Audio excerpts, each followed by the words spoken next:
So yun, good day. Yan, bali meron tayong gagawin dito ang Easy Ride 115. Yan, bali dito natin to ginagawa sa may Binangonan, Rizal. 2 months na nga hindi umaandar tong motor ni Sir. Yan, bali sobrang dami na nga doon ang napalitan ni Sir. Yan, nagpalit siya ng CDI, nagpalit na siya ng fuel pump, nagpalit na rin siya ng battery, at marami pang iba. Yan, nagpalit din siya ng ignition coil. Napakarami niya ng pinalitan dito sa motor niya.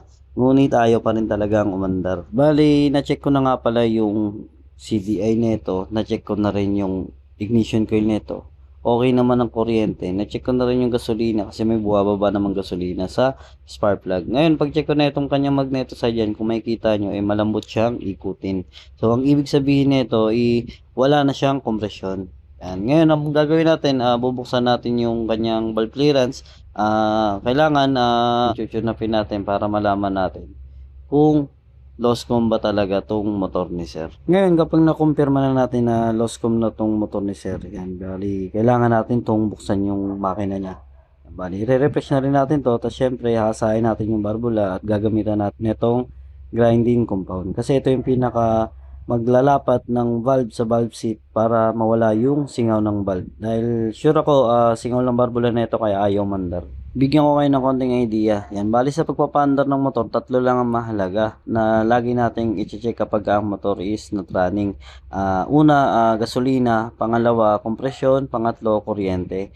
Yan, kailangan lahat yan, yung tatlo na yan meron. Kapag merong kuryente, merong gasolina at merong kompresyon, sure na andar yung motor na ginagawa natin. At ito nga, nabuksan na natin yung makina. Yan, bali, chinek ko na yung timing yan. Yan, kung makikita natin, naka-timing na sa magneto. Tapos, naka-timing na rin yan dito sa kanyang cam gear. Yan. So, mapapansin natin, itong kanyang intake at yung kanyang exhaust, okay naman yung clearance, gumagalaw. Ibig sabihin, hindi siya nakatukod at ibig sabihin, singaw talaga yung kanyang barbula.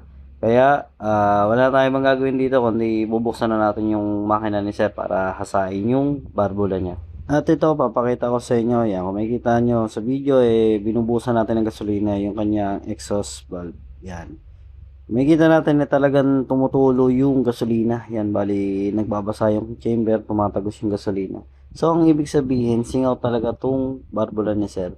Yung intake niya, okay naman, na-check ko naman yung intake niya, wala naman singaw, pero yung exhaust niya, ang lakas talaga ng singaw. Kaya yan, confirm, singaw barbula. Ang gagawin na natin, nasayin na natin to. Lilinisin natin yung chamber, tapos sa block naman papalitan natin ng piston, piston ring para sure na solid na ulit yung compression ng motor ni Sir. Tapos okay na to, pagkatapos na ito papanda rin na lang natin to. So hindi ko na papakita kung paano natin na-assign tong barbula ni Sir, kung paano ko lilinisan. Bibidyo ko na lang to kapag umaandar na ulit siya.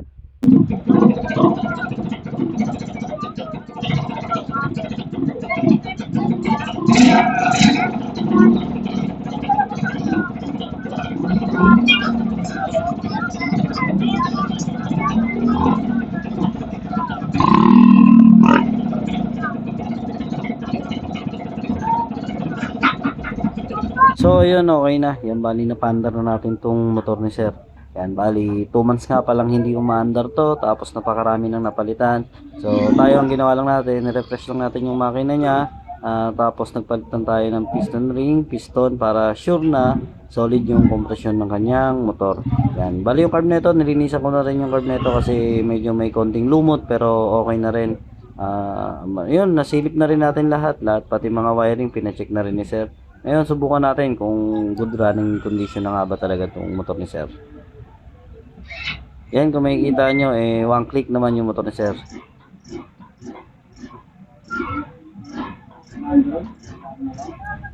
So yun, bali okay na to. Yan, bali tapos na natin gawin itong motor ni Sir. Yan, bali salamat nga pala kay Sir na siya kumontak sa atin para gawin yung kanyang motor. Yan, bali napakarami na nga palang napunta na itong motor ni Sir. Bali iba-iba na rin yung nakahawak ng kanyang motor, pero ganun pa man hindi natin sinira yung tiwala na binigay sa atin ni Sir. So yun, okay na to. Bali maraming salamat din sa inyo sa walang sawa pagsuporta sa aking page. Yan, sa mga nais magpagawa o nais magpa home service at kahit anong motor nga pala, mapa-carb type o FI, kaya natin gawin yan. Troubleshooting ng wiring lalo, tsaka kung gusto mo mag-upgrade ng makina, message ka lang, pag-usapan natin. At kung ano-ano pang problema ng motor nyo, message lang po kayo para ma-schedule natin yung mga motor nyo. Yun, maraming salamat.